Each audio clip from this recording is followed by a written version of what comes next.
Hey everybody, welcome back to Visual Novel Book Club. I'm your pal Slowbeef. With me, of course, my good friend Oren Ronan. Good evening. My good friend Devious Vacuum. Howdy, folks. My good friend Po'ohoko. Hey. My good friend Turbo C. Hello, everyone. Hello. I have opinions about this chapter. This latest chapter of 420. Are they good or bad opinions? I think they're probably non-controversial opinions. They're mostly good. You know, I still like this chapter in this game. Except for one guy. Which character do you want to start with? I was kind of planning on whatever you had taken notes for, but... Okay. Because I started with Osawa. I did too, actually. I'll say one thing up front. The actual puzzle was much more complicated in this chapter than it was before. Yeah. Agreed. I think I found there was one especially tricky part to it. As in, there's one gate that requires 2 keys to unlock. Yes. Yeah, and one of the keys is not clear. Yeah. There's a red herring key, kind of. And does the game throw a keep out at you with no actual way to get past it? No, I didn't get. No, well, it has to because you have to be able to get past. I think I know what you mean. That Game just ends this chapter. Sorry. This is as far as we got. I get what Po'ohoko's saying. Because there was one pathway when I was trying to figure out how to finish the chapter that I got to keep out, even though I had already unlocked that person. I think it was Tama's 12:30, even though I'd actually read up to the 12:45. Because when you pick other choices, bad ends can come in, and it's the progress is quote unquote taken away from the time chart. Oh, yeah, that makes sense. I don't think I saw a keep out get restored. I didn't either, but I can see how that can happen. Yeah. So, by the way, one little trick if you're hunting bad endings I found is if you get everyone to as far as you can get them, and then you pick choices and you look and see what's no longer completed, that usually leads to a bad end, which is how I got kind of all of them on this one, I think. But anyhow, this chapter was good in that it was easy to get a lot of bad endings. There were a lot of either obvious bad decisions, ram him with the forklift, which was excellent, and I'm very glad that was included. Or it just, so that in that way it was I could see it could be more frustrating if you didn't care about collecting all the endings, but from the perspective of trying to collect all the endings, it was much easier than the last chapter. And there were some good bad endings in this one too. It was the first one that I actually got all the bad endings before I completed the chapter. So I didn't have to go back and hunt for them. Mostly because I got stuck on that complicated puzzle that required 2 keys. So I ended up finding all the other bad endings while looking how to solve that one. But I also started with Osawa. My thinking was I wanted to get the crap out, the dregs out of the way. There are some good bits with Osawa in this chapter. I mean, heads up, I'm starting with Tama every time. Yeah, I started with Tama too. I've just somehow started with Kano every time. That seems like what you're supposed to do, honestly. Kano's kind of the main character. I each time I've started and ended with him. And his thing took a lot, was the last thing probably that all of us resolved. Yeah. I think it designed it this way this time. They want you to end with... Yeah. It's difficult because you can get just about everyone else up to their final point except for him. Yeah, exactly. What's annoying is when you get to a final point with someone, but then you have to go back and change their choices, and then you have to reread back to that to be continued again. Yeah, you have to get them to the same place, but different. Yeah. Yeah, this one, overall, I don't know, I feel like it's easy to become frustrated with the way that this works. I think it could have fewer branches and it would still be good. But it's doing what it's doing and it's accomplishing that and everything like that. But my preference would be not quite as many branches. But obviously the whole point of this is that it has a million endings. So yeah. It's trying to be a game and not just a visual novel where you just read for 2 hours and get no action. You can do nothing. And yet... It kind of feels like they have this cohesive, well put together story, and then someone's like, we need 5 more endings. And then they just kind of make shit up. It's like, we need a bad ending here. Let's just, I don't know, have something crazy happen. Yeah, or just when it's like, oh, well, you got shot and died. Like, you know, it's like, okay, well... Yeah, most of the endings are really good. I really enjoy Well, lots yeah, of a the lot of endings. them are very funny or, like, silly. The first bad ending that I got for here is, I started with Tama, and of course I fought the cockroach, which in turn leads to Hitomi being shocked to death, and Achi carrying on in her name. Oh my god. So do we want to talk... we can start talking about Tama instead of Osawa. It's not a big deal. Let's just like pick her. one, yeah. Tama. So it's Tama time. So it's 1 hour until the sales demo. This is 12 o'clock to 1 o'clock. And Tama is sent to the storeroom by Mr. Yanagishita. And she's going to get, like... The storeroom is, like, full of scam items, like Burning Hammer. And one of them is the Anagachi, an eel racing simulator. It's so good. Mm-hmm. I love it. It's fantastic. The tooltips for this are fantastic. I like the little game clip video they have there in one of the tips. Yes, in one of the tooltips they have a video of the gameplay of the Anagachi. It's so funny. And apparently you raise the eel and then you have to cook it. And that's how you get score. Oh my god, this sounds so good. Yes, it's you make it into sushi in the end, which is great. The goal is to make it be really good sushi and not regular sushi. Yeah. Yeah. Oh god, it's very good. But so this was also another thing that he like paid too much money for, and it got scammed. And Oh, I was trying to find if Anagachi was an actual game, but the first result is actually for the Steam trading card, which I did not know existed. So as Pohogo said, when Tama's in the storeroom, she sees a cockroach, and you have the option to fight it or not fight it. Now, I want to stop here and say that for the little CG scene that they have for this, like, you're in the storeroom and you're looking at boxes, and then, I don't know if this was real or if it was just this really well-done CGI cockroach that just scurries across the boxes. It has to be CG. Oh yeah, it's like really high frame rate 3D cockroach. Yeah, it was the most detailed thing you would see in this game. I actually thought it was a filmed cockroach. I Hyper-realistic cockroach. How would they get the cockroach to do that exact move, like on film, with the budget this guy A has? trained cockroach. Well, yeah, they train it. You've got their cockroach wranglers. I think that is I don't think they would have done that for this game, but isn't that like a thing? Like I know they do. Hold on a second. I don't know if you can wrangle a cockroach. I know they have people that just raise them. I don't think they really have the intelligence to. Getting an update here. No, it's not like you literally train it though, but I think like you do things like you give like food or like some sort of like You things coax it with fragrance treats. or whatever.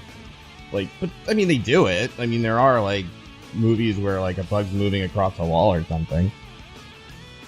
It's not like you just hope for the best. I mean, you know, you have time and money. What they do is they put some of those little electrodes in them, like the little robot electrodes, and then they just do remote control. Some early robots were just trying to replicate the behavior of simple animals like cockroaches. I'm trying to Google this, and then there's a Wikipedia entry for arthropods in film, and there's like a picture of Jiminy Cricket. Like, what the?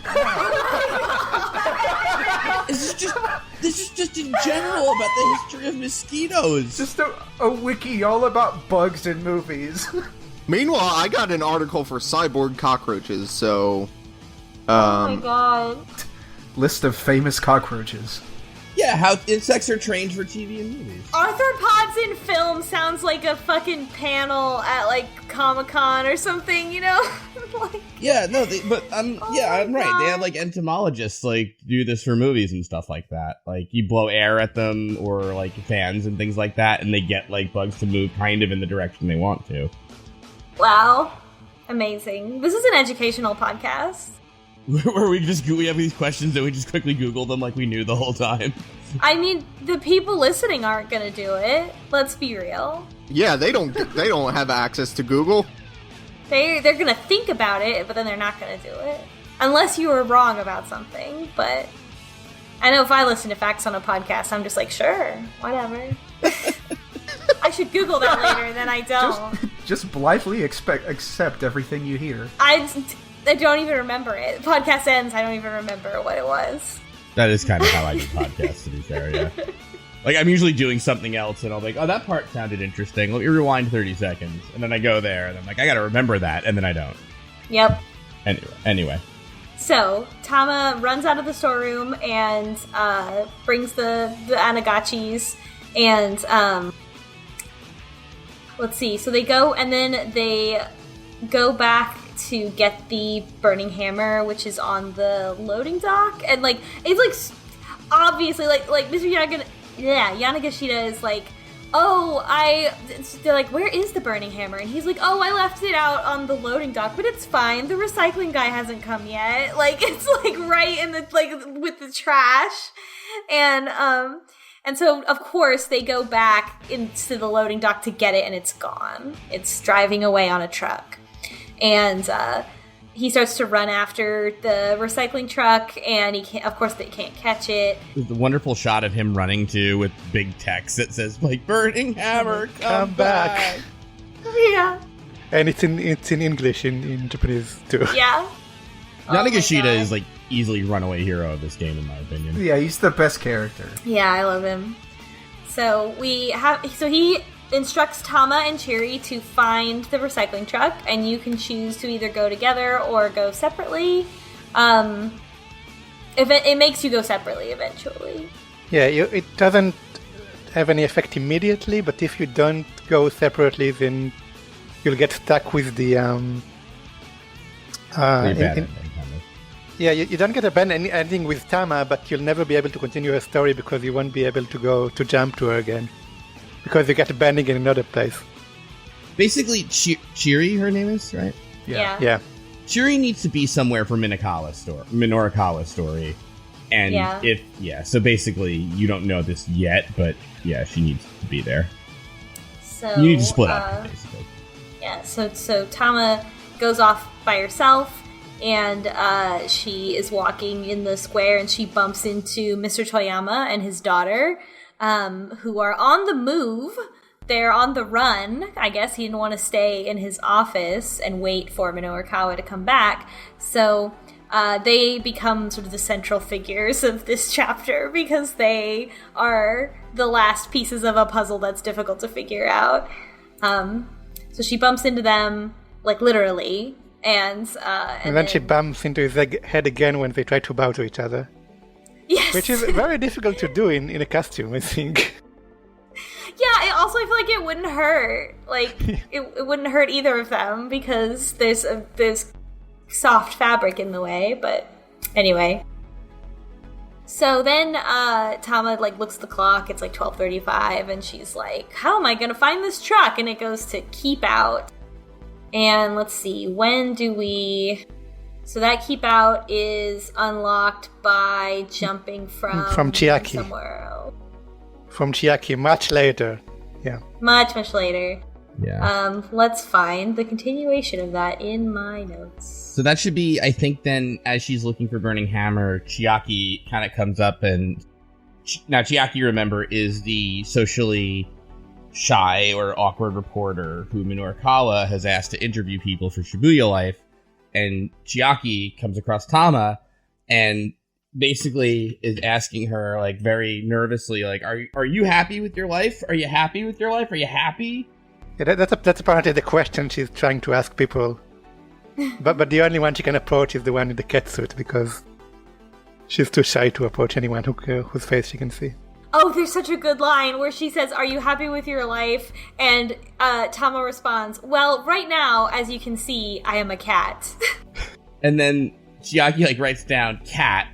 And then she's like, okay, well, thank you. And then, like, even Tama's like, wait, that's the whole interview? Like, that's it? And like, yep, got all I need, thank you. Which is really her being too nervous to do more, I think. But yeah, it's great.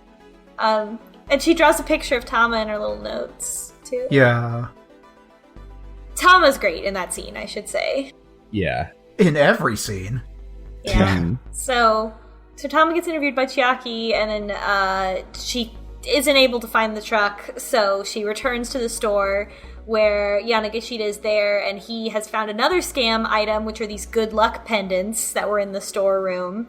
And he's like, I'm wearing one, you have one too. And she looks at it, and then right as he gives it to her, the recycling guy calls and says, like, oh, I brought back the burning hammer. I realized I made a mistake and took your, full box, so I brought it back. It's outside.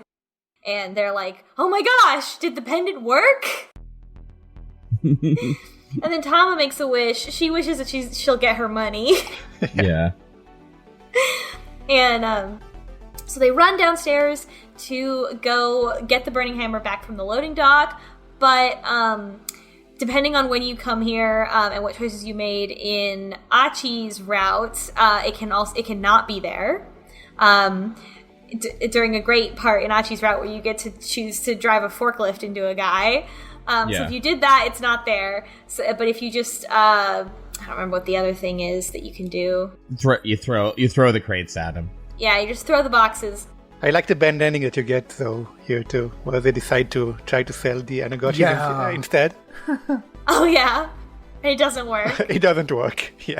I don't know how Burning Hammer is gonna not flop, but, Well, the best is, the renewed, vision that Yanagishita has from it, too, when you suggest, we could sell Onagachi's like, yes, we are going to sell Onagachi, and there's a picture of him, in front of Onagachi and Tama, and it's like, well, and then they're like, and it absolutely failed. It absolutely failed. This is terrible. Forget it.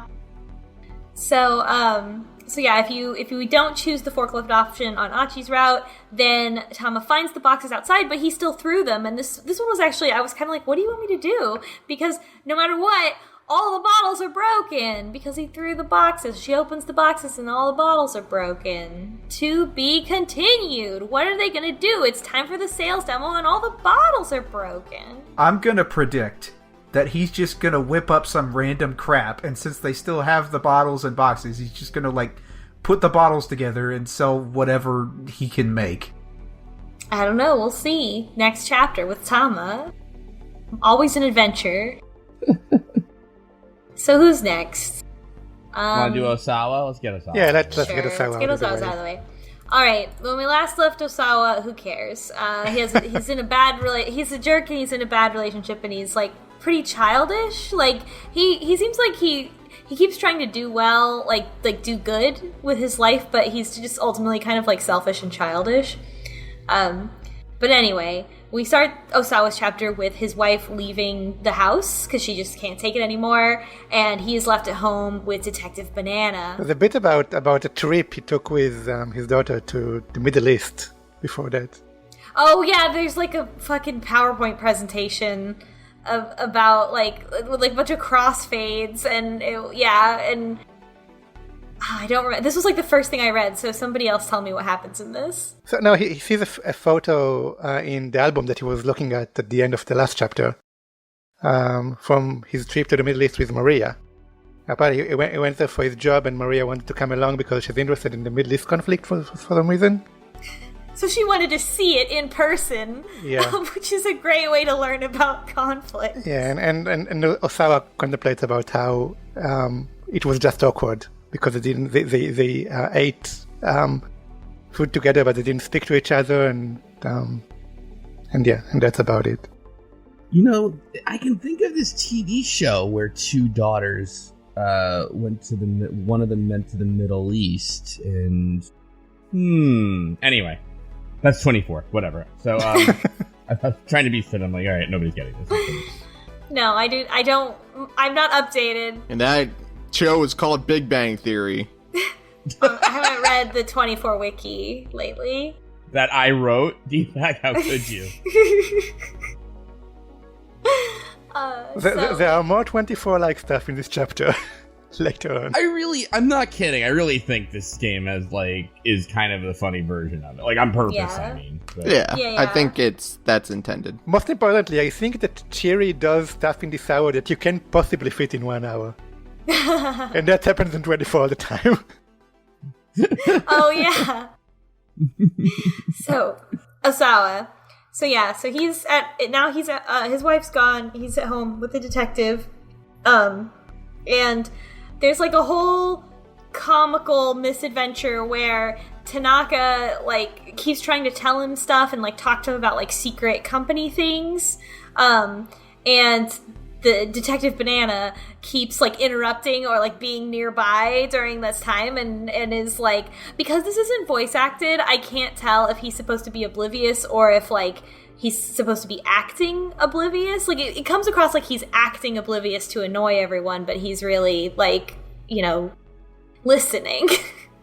Because he's suspicious. I mean, I know it's not voice acted. Or anything, but I cannot hear this guy in anything else but like a Peter Lorre voice.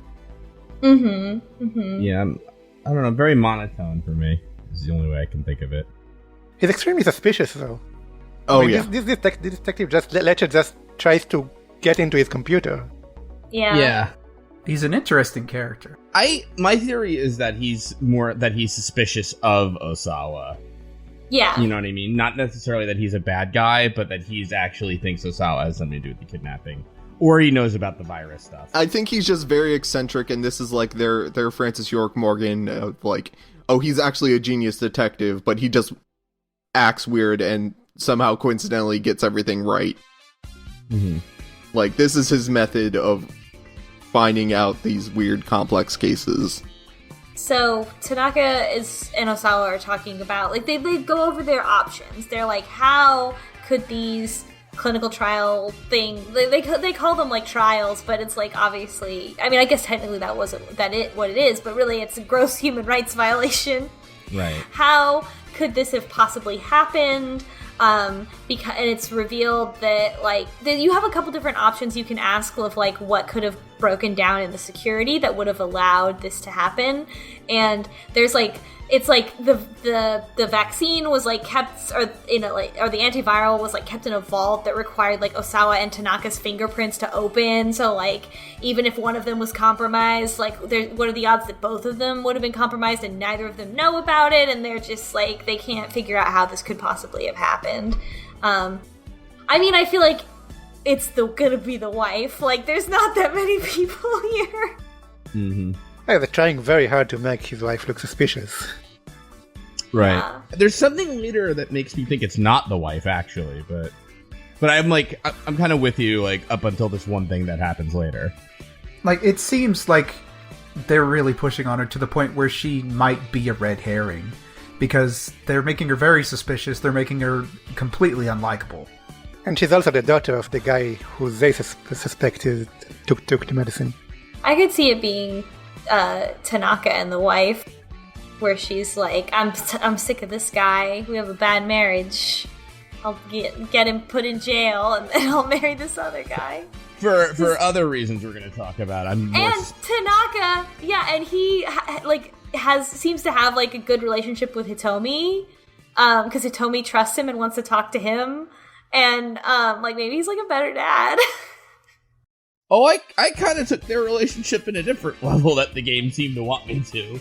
Well, yeah, the game kept talking about, like, could they be dating, but I think that's like, yeah, that's probably right. nah, that's like a joke. I don't think that's meant to be serious. Got it. Okay. Because one of the tooltips is like, I know he's 40 and she's 19, but some people make it work, which I felt like is almost the game being like, don't blame me when this happens or something, like I don't know. Yeah, just trying to soften the blow. Yeah, but I mean, you might be absolutely right that this is just a big joke, and I'm the jerk. Speaking of big jokes, so after they talk for a while, they just like can't get any space without the detective interrupting them, and then eventually the detective Banana knocks on the door and is like, "Excuse me, Mr. Osawa, the toilet is clogged." No, so this is great. I love the phrasing of it. He's like, Mr. Osawa, I have some really bad news. I need to make sure that you're not going to panic when I tell you this. That's right. It's like, just out with it. Toilet's clogged. And then it cuts to him, like, plunging the toilet, and he's like, I've never had to do this before. I'm too rich and smart to have ever had to unclog a toilet. Also, it is a very clean toilet, and I'm not sure how Banana knew it was clogged, because we find out later that it wasn't, like, being used as a toilet. So, it's it's also accompanied by a very gross sound that is just repeated off and on, which is the toilet plunging sound. So then after that goes on for a while, Tanaka enters he opens the door to the bathroom, and Osawa's like, you can't like go in here, you know, it's occupied or whatever. And he's like, oh, perfect. And he comes into the room and closes the door, and they're like right on top of each other, which in a nice house, there's plenty of space in the bathroom for two people. So this is Japan. In America, your toilet is in the same room as the shower, right? The bathtub. Oh yeah. Usually, yes. Yeah, usually. Sometimes. So this is not how it is in Japan. In Japan, the toilet is a very, very small room with just the toilet in it. So there will not be enough room in there. There's also a camera in that room, and I think that's part of the reason why it's funny. Like, they're right up next to each other, because there also has to be a camera that fits in that room for them to take a picture. Also, like, this scene, while it leads to a stupid joke, the start of it is a pretty funny joke, because the detective comes in and he goes like, hey, you plunge in the toilet? He goes, yeah, if you need to use the bathroom, go to the second floor or whatever. He goes, no, this is fine, and just closes the toilet, or closes the door. Yeah. So, I guess it's like a joke that Tanaka is gonna, make a move on him. Make a move on him? I guess get his dick out? I guess that was the joke. Yeah, that's definitely the joke if you choose the third option, where he just close his eyes and let whatever's going to happen. Yeah, and he's like, well, we've worked together for a long time. Like, I can see how this is happening. He just kind of like resigns himself to it, which is very bizarre. Yeah. But he's just trying to show him something on his phone in secret, where the other people can't see them. Obviously. Where the extremely smart Detective Banana can't intrude. Well, you know, there's nothing more subtle than going into the bathroom with someone else. Yeah, I know, right? Real crime geniuses over here. Also, you can choose to attack him with the plunger, which is good. It's like we weren't trading notes. I thought he wanted to bang me. I don't know. Like, anyway, sorry. It's not funny. Anyway, so then there's a keep out after that, and then 10 million years later, you can finally jump back when the timeline gets clogged. Yeah, the timeline gets clogged. It has to be unclogged by Achi's route, where there's a point in Achi's route where Hitomi sends a message to Tanaka. Also, because she's like, oh, you know, the kidnapper said not to talk to my family or the police, and Tanaka is not either of those things. So she thinks it's safe to send him the message, which I thought was funny, because, like, that's a little too rules lawyering for a bunch of kidnappers, I think. Not very smart of her. Not her best moment.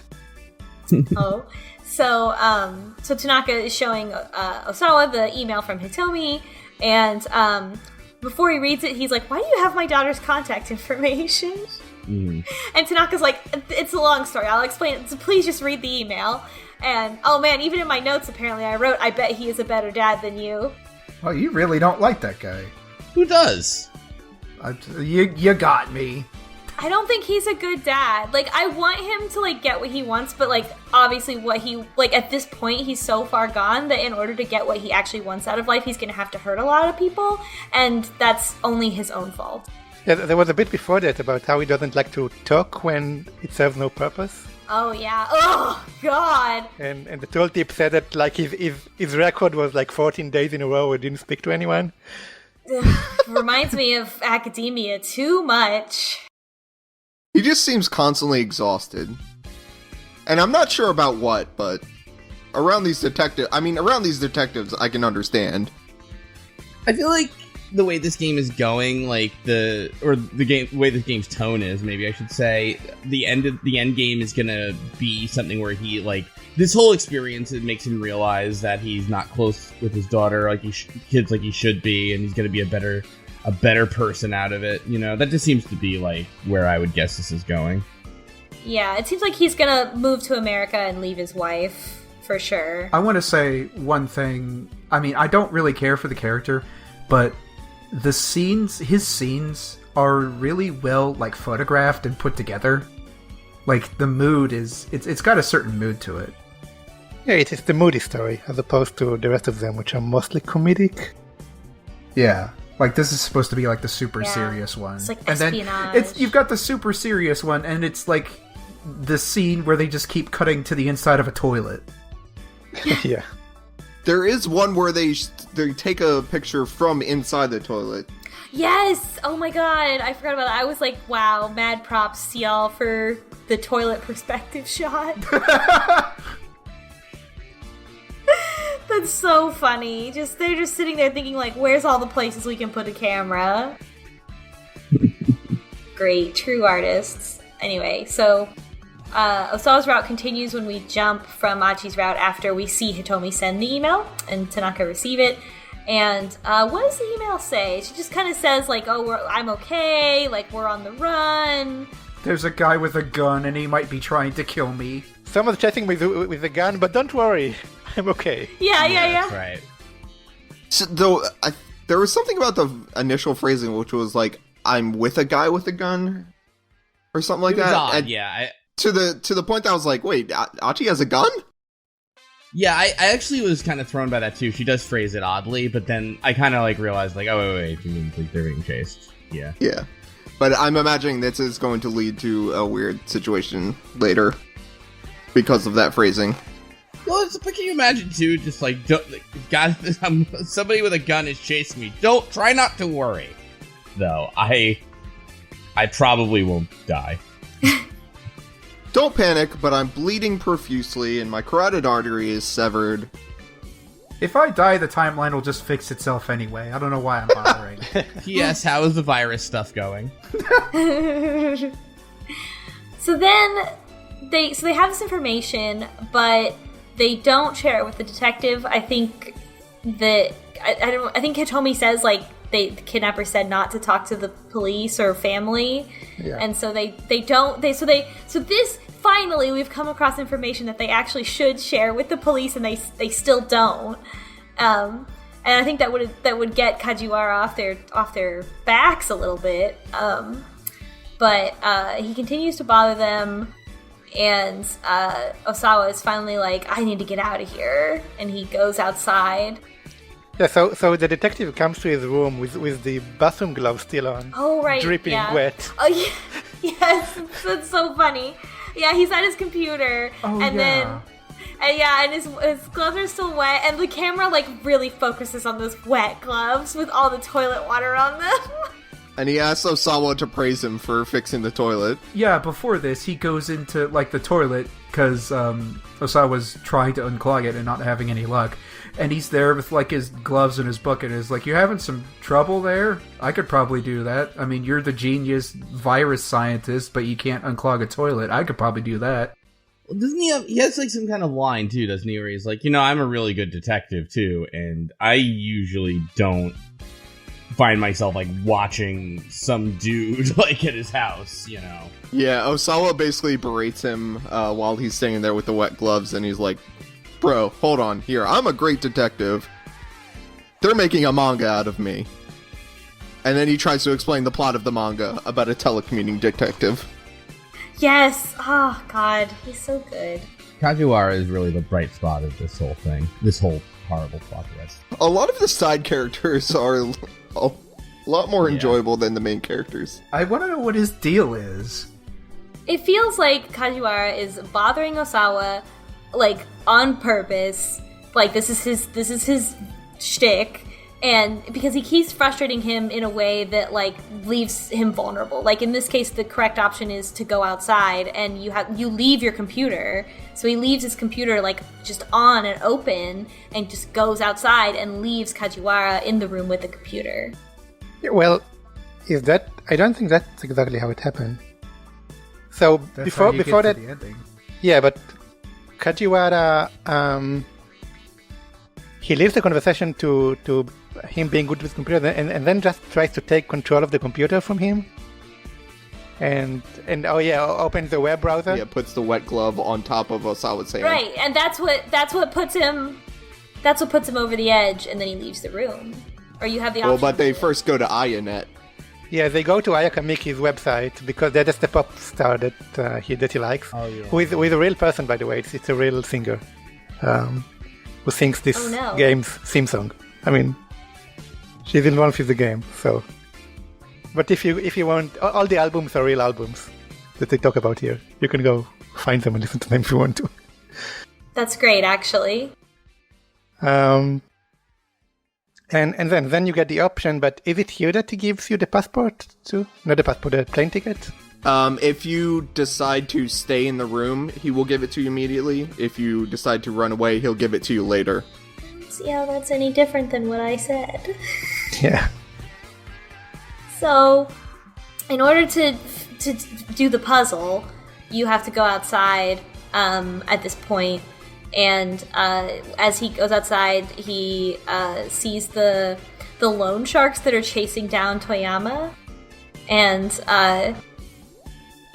there's you can if you haven't unlocked the puzzle, then you can also just let them go and come back or whatever. But if you are doing if you did the puzzle correctly and what do? Jump from. I mean, so ultimately, this is one of the two keys that we were talking about. It involves Toyama.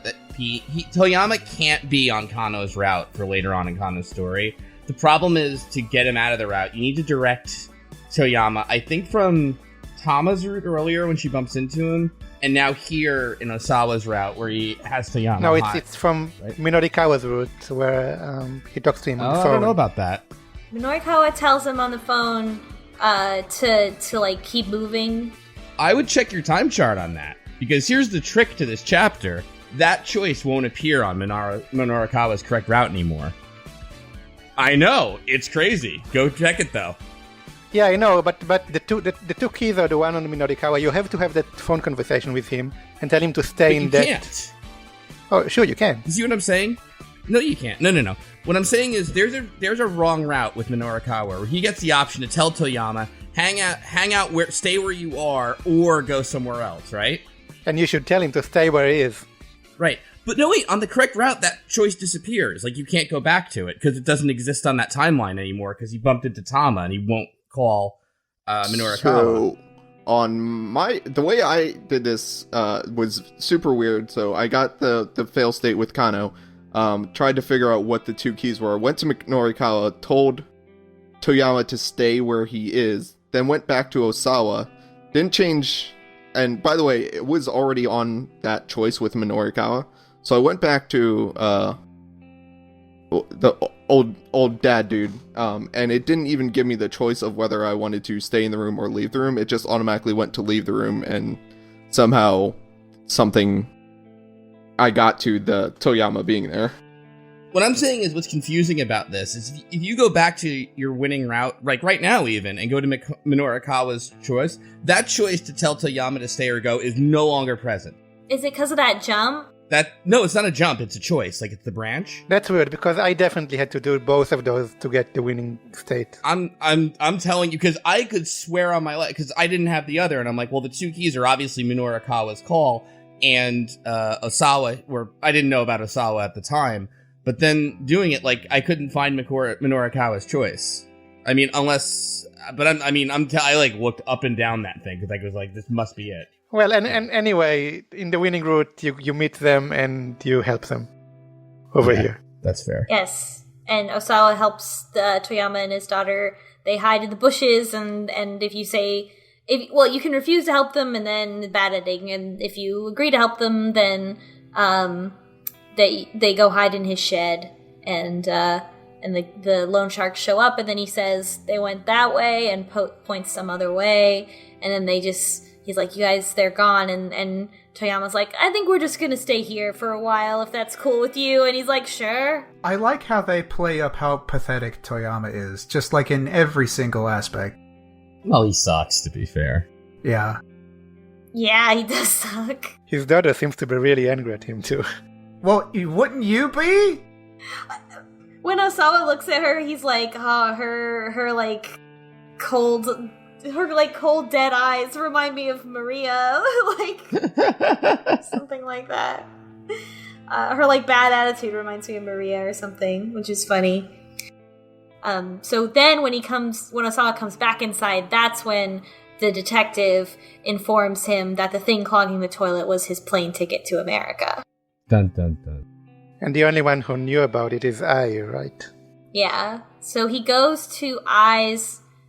He goes to the master bedroom, and it's like there's clothes conveniently strewn about as if for a set, which is funny to me. So they sleep in different rooms apparently. She has her own room, and he has his own room. So it's her room specifically. Yeah, it's not a master bedroom. It's just her room. She has her room with her own bed. So it's not a happy marriage. No. And so he complains about how it's messy, and then he sees a cigarette lighter on the floor, and this is Minorikawa's cigarette lighter. We see it in his route. Is it? I didn't notice that. Oh, I didn't notice that. It does have an M on it. I didn't notice that. I did see the big M emblazoned on it. Oh, so. Well, yeah, I guess that's the giveaway. Yeah, which is weird because there is a bad end on his where he just gets in a fight with Ai in the cafe. So they don't like each other. Yeah, and it's clear that they don't know each other according to this route. Oh, I didn't know that was I in the cafe. Yeah, you learn that in one of the bad endings. I didn't know that either, but then there's a different thing. Yeah. Also, you saw Ai in the previous chapter. It's definitely her. Yeah, she's got that. Yeah, I just didn't connect the two. You didn't remember what she looked like. I didn't either, honestly. Rich lady outfit, yeah. So he's like, what's a cigarette lighter doing here? And then he goes over to the bookshelf, and there's a scrapbook that just is a bunch of evidence that their marriage was for political reasons and for family politics of keeping him at the company. So the scrapbook is mostly paper.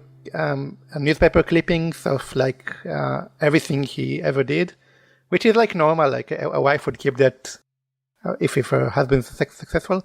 But then there's a clipped magazine article from the magazine that Toyama is publishing, by the way. Oh yeah, from the Gossip magazine. Yeah, about after they got married. It was rumored that the marriage is a political one. I mean, yeah, I think it would make sense for a husband to keep, or a wife to keep a scrapbook about their, spouse or whatever, but maybe not one where it's and here's that tabloid that said we had a sham marriage. Yeah. Are you saying that your wife doesn't, print out all the hate posts about you on the internet and keep them in a book? Well, she doesn't print them out, but she doesn't bookmark. The hard drive of the Super Metroid Let's Play. Yeah. Yeah, and the article suggests that she had a boyfriend before that, and she's really angry about the marriage. Oh, yeah. That might be something. Yeah, that article was specific. I think that one that was mentioned was from Minorikawa's newspaper or magazine. Yeah, it's the same magazine. So, the reason why he's in there is because he wanted to listen to a specific J-pop CD, but he left it at the office, so he has to go get Hitomi's copy of the CD, and he ends up looking around for it all over, and can't find it anywhere, and he doesn't have time to calm down listening to his favorite artist when his boss, Makino, arrives, and he gets a call that he's there, and as he's about to go talk to him, Osawa, has a memory about, I guess he already has administered the antiviral to someone before? Yeah. Yep. Probably Maria or Hitomi? Yeah, it looked like a woman. And he says, I'm sorry, it's the only way, or something like that. It was the only way. I had no choice. So who knows what's up with that? Yeah, what does that mean?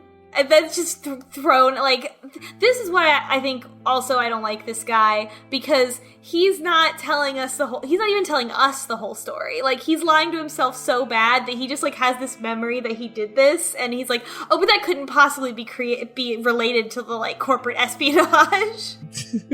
Like, he's an unreliable narrator, and he's boring, I find.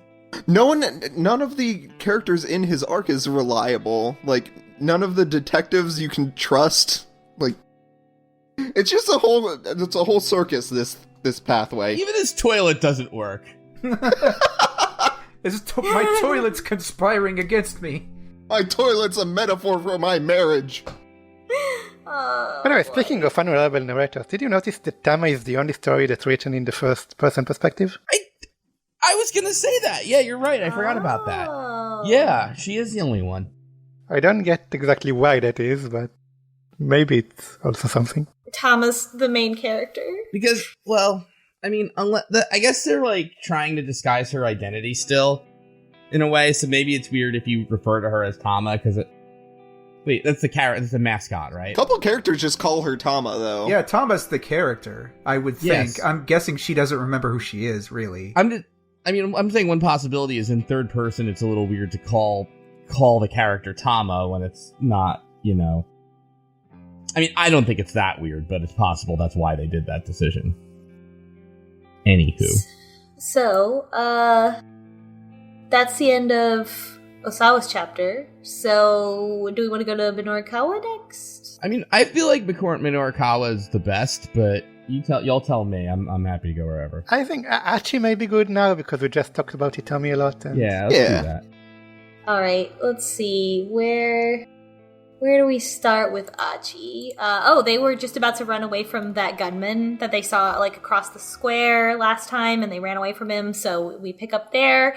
They go hide in an alley, and Hitomi, like, gets up and is like, I can handle myself from here. And he's like, no, what? But you can say, like, I see your point, or, like, no, I want to come with you. Yeah. And then we found out he really is a walking cliche because he has a sick little sister. Yes! Achi's tragic backstory activates, and we get a story about how his sister made him promise, like, a very specific promise. And that's why he's gonna stick by her, because, like, she's like, if you go out and help people, and also stick with it, don't just give up halfway, which is, like, very specific. Don't half-ass how you help people. Yeah. Let me give you advice for this very specific future situation. Before that, they encounter some SOS thugs, and no, that's after they leave the alley. Yeah, but it's he says, like, I'm gonna stick by you, and then they meet the number 2 guy, and then later is the tragic backstory. No, I think the tragic backstory is still in the alley when she asks him why he keeps helping her. Well, that's not how I wrote it down in my notes. And there's a lot of separation between the two of them. I don't think this specific order of operations is super important either, right? Yeah, it doesn't. It's not important. There's this really weird bad ending here too with the cockroach. Oh yeah, that's right. So yeah, if you don't fight the cockroach, if you do fight the cockroach, it flies out. Hitomi picks it out of her fucking hair, and passes out. Which, I have to be fair, I might have done that too. And that's Achi also screams. That's true. I would definitely have done that. That actually happened to me at work last week. Oh no! Wait, let Pulahoko tell the story. Well, I mean, I didn't scream and die or anything, but obviously, I was sitting there at work, and it's kind of an old building, and they've got, like, I-beams up top that are just kind of uncovered, and I feel what I think is like a raindrop. Maybe there's a leak or something, and it was just this big ass silverfish that just dropped on my head. Oh no! Okay, well. I'm gonna grab a seltzer. You can keep talking. No, that's terrible. God, geez. So on Achi's route, they encounter a new, like, sub-villain, who is so since Susumu took over SOS after Achi left, he has like Susumu has a number 2 guy. I didn't write his name down, but he's like an actual gangster who came from some other gang and like wants to make this into like a cool tough gang. And he threatens Achi with the guillotine and does not elaborate. Yeah, he's like, "What's the guillotine?" He's like, "The guillotine is the guillotine." But that's how you pronounce it, right? Guillotine? Yeah. Mm-hmm. Okay, just making sure. And this is the point in Achi's route where she gets an email from Tanaka and replies to him. And, his name is Yoji Kiryu. Oh yeah, it's Kiryu. Of course. Yep. It's also spelled the same as the Yakuza character in Japanese in kanji. And how do we feel about? I don't know. Obviously this guy's going to come back later and continue to threaten. I mean, it's Chekhov's guillotine. You know, I mean, we have to know what it is eventually. But they leave him alone and keep walking. He's like, I got stuff to do. And as they keep walking, Achi asks Hitomi what Iko stands for, because his shirt says Iko on it, which is, I mean, it's less silly to ask that question in Japanese, because she answers like it's the English word ecological. But may I point out that in Japanese, his name is like Iko something, right? His nickname, is Eko Kichi. But he doesn't know what it means. I think this is like oh my gosh. He just knows that it has something to do with the environment, but he doesn't know exactly what it means. Yeah, he spends all this time asking Hitomi about, what about carbon emissions and all this other kind of stuff, and she just teaches him stuff. Yeah, she just teaches him like the science behind global climate change. Yeah, and he was that like, wouldn't it be great with global warming? Hokkaido would be warmer, and he's like, no, that's not how it works. It's carbon dioxide. He's like, in my soda, and it's like, oh my god, Achi. Yeah, I don't know. This is why I love Achi, though. He's such a lovable idiot. Like, he's a walking cliche, but I like it. I'm down with it. The Bebop and Rocksteady of Shibuya. We gotta get them titles. He's trying very hard, that's for sure. And so I feel like I'm getting tired of this assassin with a cane just like menacing them and like forcing them to run to a new scene. But this time he comes back and Achi picks up Hitomi to carry her, and it's like one of those like, don't pick me up and carry me, but actually then it's like a romantic thing, I guess. And as they're running away, Achi's like, did the assassin like call my name? Did he say something? Does he know me? How does this man keep tracking them? It's almost like he has some kind of surveillance system that's stationed throughout Shibuya to record where people are. Well, you came to that conclusion. I came to my own conclusion, wherein he has his own person messing up his timeline, and they're playing the same game we are, but they're evil. Oh, and they're just funneling him toward Achi and Hitomi. Yeah. So did you all figure out who this guy is by the end of the chapter? No. No? I was the only one. Were we supposed to? I don't know for sure, but I had a theory on him. Look, Orin figured it out. There are enough clues by the end of the chapter that I think you can really figure it out. I don't know if I'm right or not, but I think that's why it's leading on. Oh, I had a hypothesis, but I didn't want to just like jump to saying like, oh, that's definitely who it is. Yeah, it's definitely, it's at the end of like the really end of the chapter, at the end of Kano's route. Yeah, we'll talk about it at the end of Kano's route. And it makes a lot of sense, especially if you go back and look at what happened. I mean, my ongoing theory was that since like chapter 1 that he was actually a cop, since we saw his like weird snub-nosed pistol. Yeah. Yeah, that's one clue, and there are more clues. But let's get to it at the end of the chapter. Yes, and so he keeps tracking them, and they have like a little like, they go into the alley where the forklift is, and is this the point where he's like, I have to kill her, like, it's for your own good if you let me kill her, Achi? That's at the end. That's the end Okay. of So the forklift is like the middle, and so you can. How could you resist the option to hit this man with a forklift? I mean, I actually did. So please tell me what happens. Oh, it's not that different.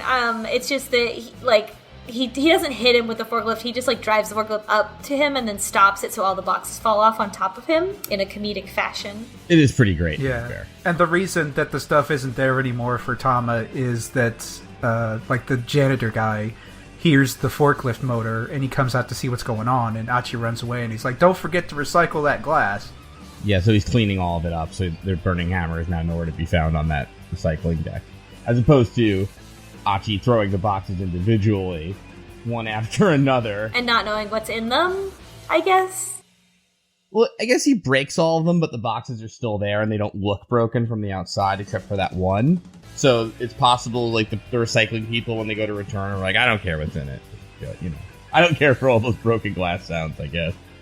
So then that it, takes out the assassin that's following them, and in my notes, this is where I wrote about Achi's sad backstory, which the only thing I think that we didn't mention about Achi's sad backstory is that he left SOS because of his sister, but he didn't tell his friends any of that information. So from their perspective, he just left for no reason, and that's why they have a beef with him, which, Achi, please, get it together. Oh, and then the next time they see the gunman, he says, Achi, and Achi's like, you do know who I am, and he's like, you need to let me kill Hitomi for your own good. And he's like, why? And he goes, you'll understand when she's dead. So is she a robot? Like, what? I think she's incubating that virus. Mm-hmm. She's a walking biohazard. Resident Evil 8. Probably, but also, like, say that out loud. Oh, and he's the menace that follows you along. Was that a big revelation? Because I thought that's the only way I could possibly even construe, like, you'll understand after she's dead, which is still a really obtuse way of putting it. Even if she had the virus, like, what about her dying would show Achi that she had the virus? So, here's my theory. Nobody in any game or visual novel ever just straight up says shit. It's always in this obtuse, weird way, and it makes me angry. That's why. No, I don't. I honestly have no idea. Like, something about her being dead would, like, reveal the truth. Like, if you have this virus or this antivirus and you died, you just immediately, like, dissolve like a Resident Evil zombie? Like, if you have the virus and you die, little confetti pops out. My dude is not understanding, like, carbon dioxide and the carbolic acid in soda. You know what I mean? Like, this isn't gonna be like, oh, biotoxin. I got it. Of course. So, yeah, we don't know. But to be continued. High tension round. You know what I just realized? Because there is a lot of Resident Evil overtones with, like, Osawa being, like, the evil scientist kind of who makes this killer virus and shit. Mm. Basically, Achi is like stars, but for, like, the environment. And just as stupid. Yeah! It all works. Anyway, sorry. I think, well, Kano, I guess we have to leave for last, technically? Or? Yeah, I think so. So let's talk about Minorikawa. Does anybody want to talk about it besides me, the person who talks? How does it start? It starts with Minorikawa accosting a man to ask him for an interview, and it's the junk shop owner who was like, we didn't know what his deal was in the last chapter. Yeah, and his interview style is that he, like, riles people up just to get them to respond, because he wants to talk to him about all the security cameras that are in Shibuya, and it goes into this kind of long back and forth of, how could you, just accept this? They're invading other people's privacy, and, they're doing it to stomp out crime, and it's, you want them to stop crime, but you're okay with them invading your privacy. Why don't they just put cameras in your home then? And it doesn't really go anywhere. He says, I'd rather have security cameras than nosy journalists. Yeah. Oh yeah, and Minorikawa has this great line where it's like, privacy doesn't exist for any reason except for me to destroy it. Yeah, because I'm a journalist, yeah. And then he immediately keeps his cool after the interview, and he's like, no worries, man, that's just my interview style, like, no hard feelings. And the guy's like, ugh, and he leaves. And then he goes to the cafe. Yeah, he's trying to find a cafe where he can work on his copy, and he's trying to find one that'll let him smoke. And the first one he goes into is a cafe where they apparently don't let you smoke, but also it is a cafe where the gimmick is that the waitresses will yell at you and scold you. No, that's not the cafe. That's where the waitress works at her other job. Oh, that's where she works at her other jobs. Okay, so her other job is the cafe where she gets paid to yell at you. Yeah. And you pay to have her yell at you. So she does that here to Minorikawa, and she doesn't back down, and he's like, fine. He is smoking, and there's a clear no smoking sign on the walls. Imagine someone smoking in like, you're just like in a Starbucks and someone just like starts smoking a cigarette. Like, everyone's looking at him, and they're like, what's your problem? But if it was dressed like Minorikawa and they were like this hard-boiled, or at least attempted to look like a hard-boiled journalist, I'd be like, that guy's really cool. Also a dick. Yeah. Also, it's not a large space, the cafe. Like, you can't get away from the smoke. So he bounces around from cafe to cafe. He, like, has to go to 3 different ones until he finally goes to one that, does he just decide? No, he keeps smoking, but I guess they've got a smoking section for him. Yeah, that last one is it's not even a smoking section. I think this cafe just allows smoking all throughout. It's the same one that Kano's fiancé and her father is sitting in. Yeah, there's 2 characters of interest here. There's one, it's Kano's fiancé and her father, and one of the routes for Kano is we have to not interact with them because interacting with them will make them leave the cafe. And then that leads to a bad ending for Kano. And then there's actually a lot that happens in this cafe. There's the phone call to Toyama. There's the interaction or the non-interaction with the father and daughter. And then there's Chiri, who's here because when she split up with Tama, she immediately decided to go into a cafe and eat a whole bunch of food because that's what she does. Yeah, back to the fat jokes here. Yeah, Chiri's here to make fat jokes. Like, I wasn't here for the last section, but they just seem to be leaning. Oh yeah, she eats a lot and she's fat, haha. Yeah. There was one funny thing I saw in a dialogue in that she ordered both the chocolate parfait and the super chocolate parfait. Which is a big mood. Like, the problem is they keep trying to make fun of Chiri when Chiri's a great character that's highly relatable. She is. Like, yeah. Like, I'm not gonna go look for this truck. I'm gonna get something to eat. Chiri is what I aspire to. Yeah, and then he goes, oh gosh, and then there's the beeping thing before he even interviews her all the way. Yeah. That, I don't know what that is at all. So here was where this game is unrealistic.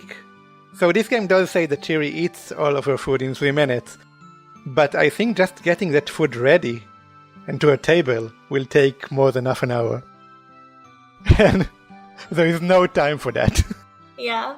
So Chiri has to be there because without her being there, she won't give him a flyer to the Burning Hammer demo event. And if he doesn't have that flyer, he winds up going to the wrong place and getting a bad ending.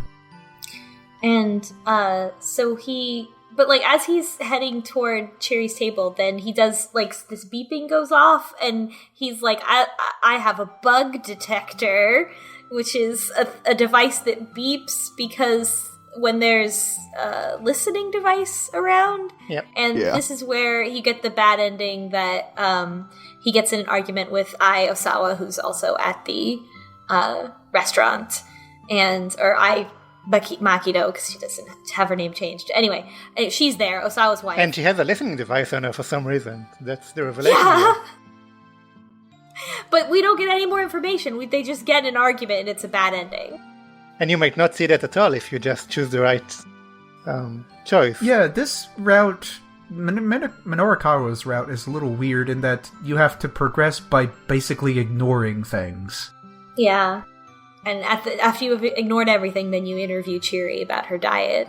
And she gives, like, dieting advice that's, like, makes sense, but then, meanwhile, she's, like, eating a bunch of food, and that's the joke.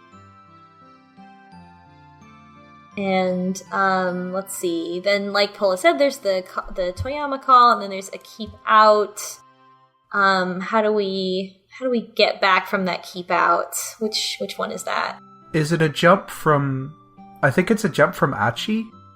Yeah, because it's Achi. Oh, yeah, that was a weird one. A jump from the Achi tip about teeth grinding. Yeah, Achi is grinding his teeth, and you can tab into that for a tip about grinding your teeth, which Minorikawa is doing, and that's how you jump back to Minorikawa.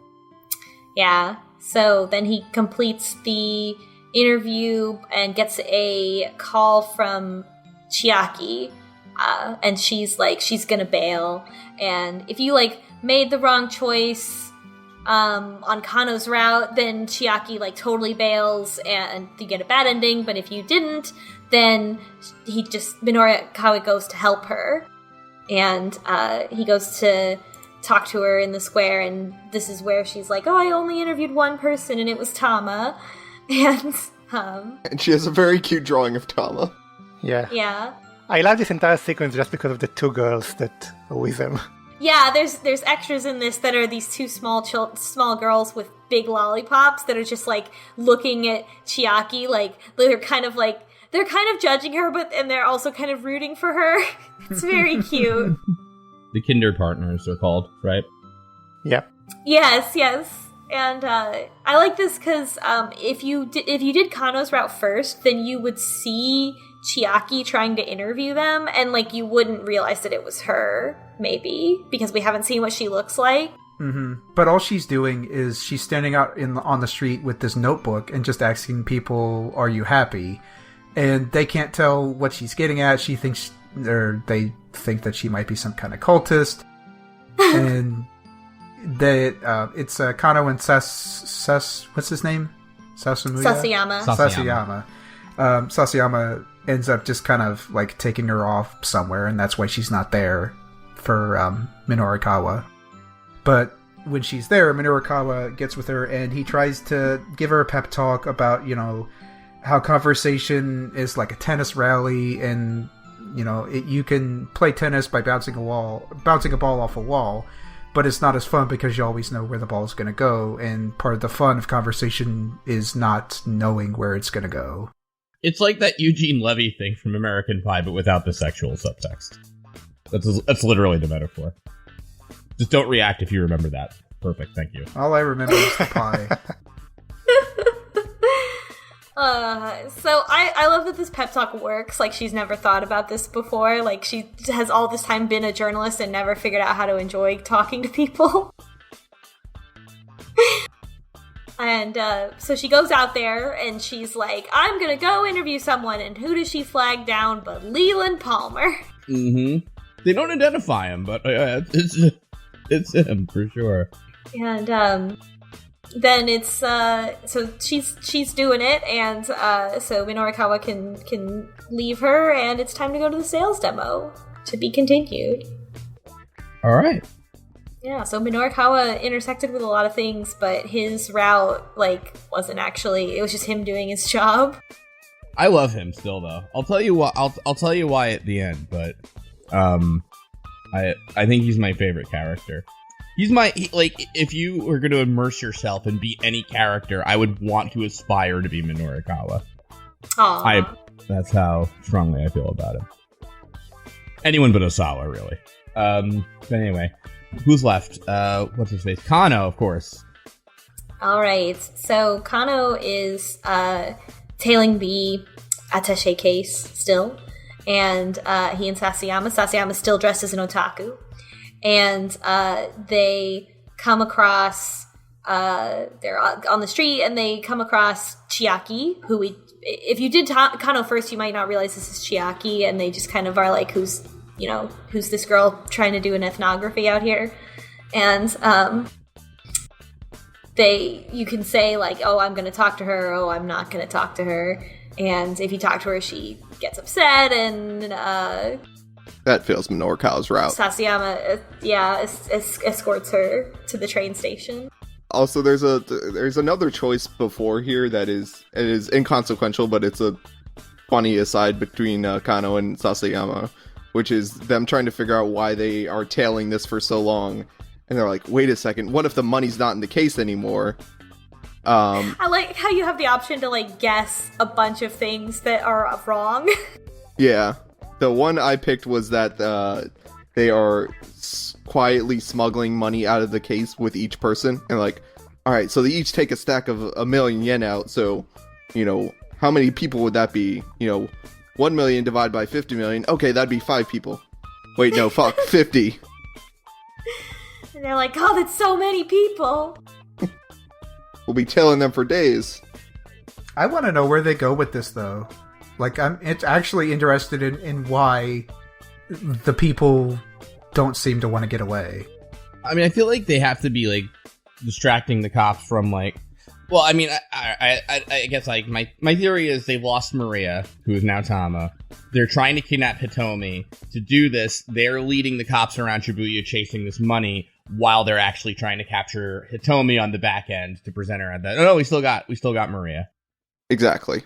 How they have all these people available and how the cops are not, like, distributing someone to watch Hitomi is beyond my expertise, but still. I don't think the cops know where Hitomi is. They grabbed every single American in Shibuya, put them in, and said, hey, we need you to walk around for several hours. So the cops... I don't think the cops realize that Hitomi is missing, because they put a Tenno on her. And we learn at the end of this chapter that he's also missing. And Tenno is that detective that Kano worships. Yes. For good reason. I think it's a conspiracy, and I think that Kuze is telling Kano to continue to do this because he's involved somehow. I don't know. We'll get to the end with terms of like who the trying to guess who the assassin.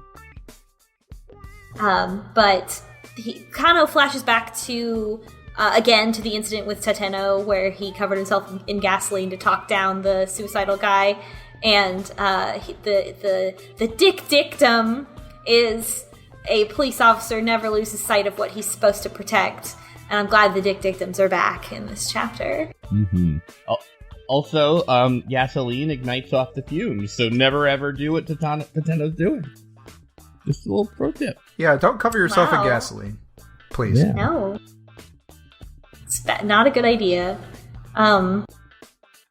So there's also a bad end that you can get, which I got at this point, which is that Rumi's dad shows up and like walks up to Kano and is like, "You'll never marry my daughter now," and then he's like, "Wait, no," and then 6 months later he's like a farmer, happily married and enjoying his work with his now pregnant wife. Yeah. How is this a bad ending? That's exactly it. He's like, seems so much happier. Like, maybe it's a bad ending for everybody else, but who cares? The virus killed everyone, but, hey. What can you do? Yeah, so that's what happens if Minorikawa goes and bothers Shizuo and Rumi in the cafe. So that was funny. That was such a high effort bad ending.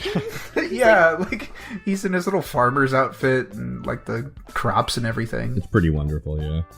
It's also just like him trying to flub around, trying to explain why he's like doing his job to Rumi's dad.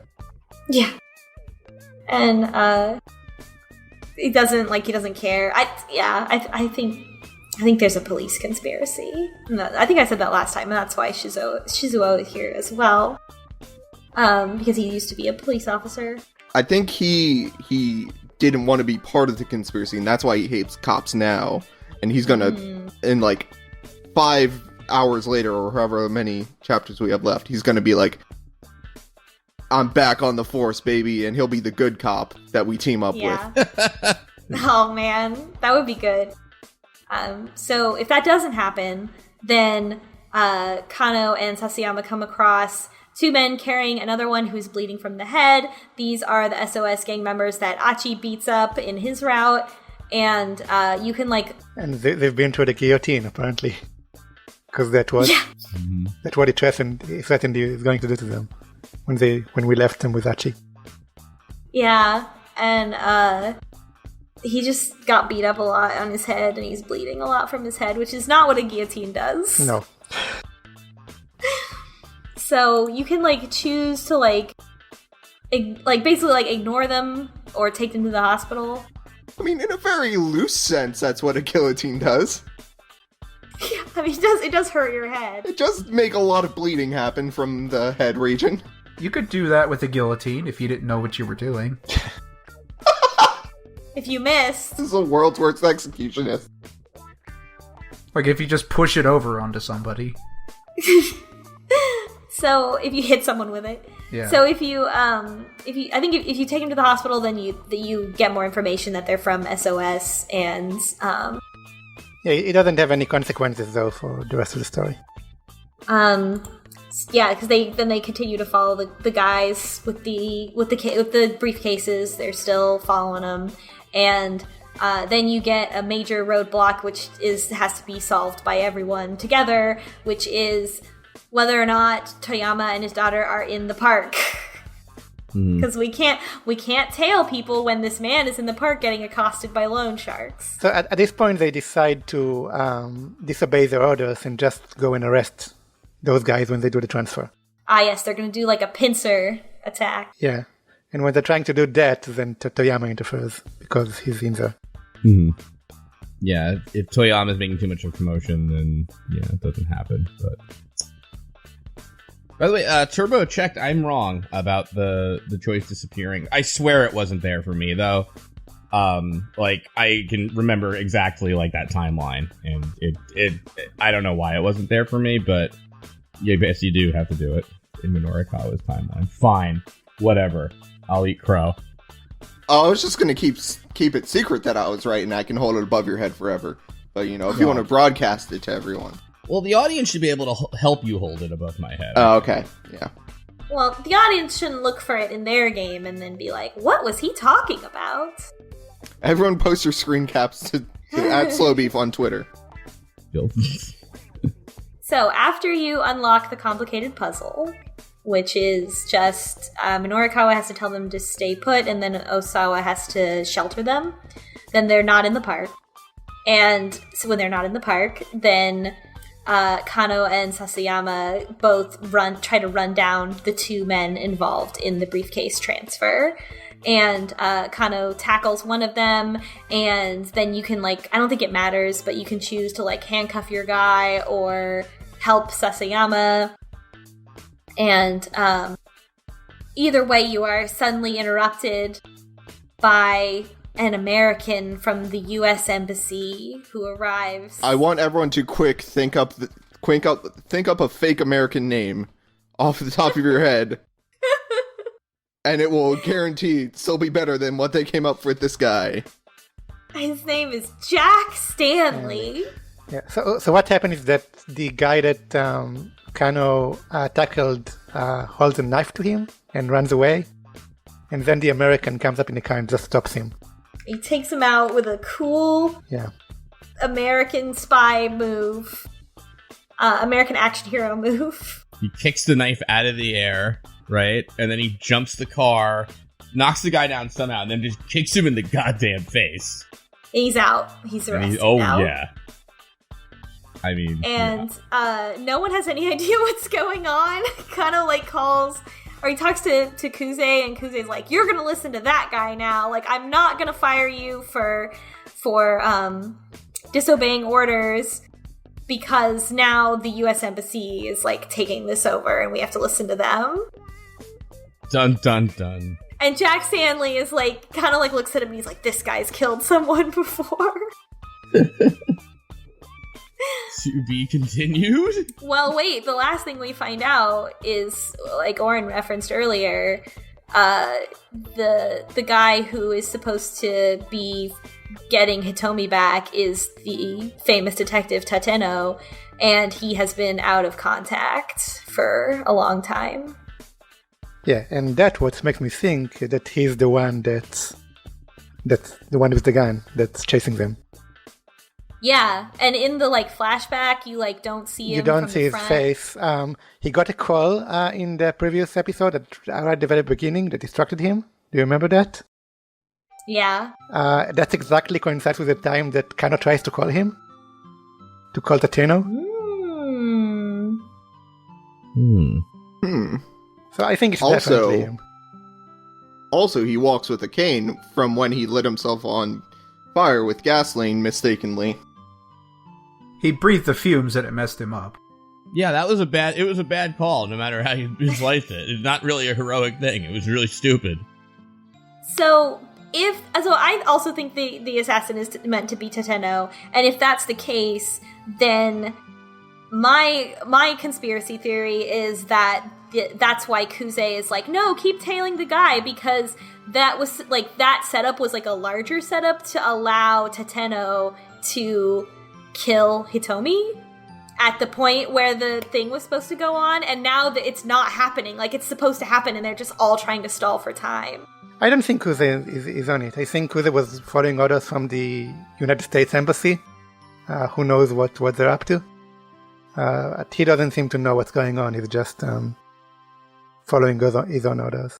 Well, the other reason why I think that the police have some that some of the police are in on the conspiracy is because Shizuo is here, and I could see did Tateno would he do one last favor for his old friend from the police force, the only good cop that he knows, which is to come here and distract Kano so that he's not involved in this conspiracy situation. So, can I tell you why Minorikawa is the greatest? Yes. Let me just throw out some action heroes, okay? So, Raiders of the Lost Ark, okay? So Indiana Jones keeps almost getting the Ark of the Covenant, but sometimes does get it, but then the Nazis take it back, but he never gives up. And Jack Bauer in 24, which is clearly this game's inspiration, I'm just going to reiterate, also can't accomplish his goal in a day, but he keeps at it, and he never stops, and he's super persistent. And that's Minorikawa to a T. He is going to do everything to get that magazine, and every stupid little thing that gets in his way is just another thing that he has to overcome in checklist, and I love him for it. Best action hero. Thank God for Minorikawa. Wow. And when he points, there's a sound effect. That too. That's how you know he's a hero? Yeah, absolutely. I do like him. He's a good character. I'm telling you. Who's everybody's favorite character? Tama, yeah. Minorikawa. Tama could be of absolutely no consequence whatsoever. It could just be a regular person under the outfit. I wouldn't care. No, wait. Wait, hold on. Let's rewind that. Because if Osawa was in the cat suit, who gives them? Yeah, it's like a split timeline. Yeah. The cat suit doesn't clear all our sins. I have to go with Yanagishita. He had some of the greatest faces and yeah, I like that character too. Yeah, Yanagishita's great. There's a lot of great characters, to be fair. But he's just in Tama's timeline, so Tama. Oh yeah, true. Well, it's Tama's world. He's just living in it. I think Minorikawa's my favorite too. I think there's something about that sort of relentless positivity. I don't know another way to put it. This incredible sort of in the face of all this peril and setback, just being we're gonna get your gossip magazine published, Tiyama. It's everything he does is just to the extreme. I mean, he's really competent. Yeah. Yeah, he is. He's hyper competent, and he's so good. And he's the ways that he's eccentric are funny. Trying to smoke and getting kicked out several times. Mm-hmm. But still doing it anyway. And accosting that man on the street, that was very funny. Oh yeah, totally. Or in the bad ending where Chiaki refused to do interviews. Fine, I'm gonna do it. And he stands up on that thing. He's like, everybody shut up and listen to my, everyone's gonna shut up and talk to me. Or something He's never down. He never gives up. That's what I'm saying. Mm-hmm. We should all aspire to, and he's doing it for free to help a guy out who he doesn't even like. Yeah, for free, you know, for a guy that just kind of sucks. Yep, exactly. Yeah, I relate to that. That's good. Minorikawa's a good guy. All of Minorikawa's bad endings don't really involve him being inconvenienced in any way. It's just that Toyama gets super sad and kills himself. Which is very bad and sad, but I guess it doesn't impact Minorikawa's, ability to live his life. It doesn't really affect Minorikawa. I don't know. I feel like he should get custody of Toyama's daughter. Either case, yeah, no matter how this ends. Yeah, no matter what, it should end with him getting custody of Toyama's daughter. And then, him and Osawa burning in hell. A lot of bad dads in this. Yeah. Anyway, next time on Shibuya Scramble. I guess See you we'll next find time, out. everybody. Yep. 1:00. I still think it should end with the 24 clock sound.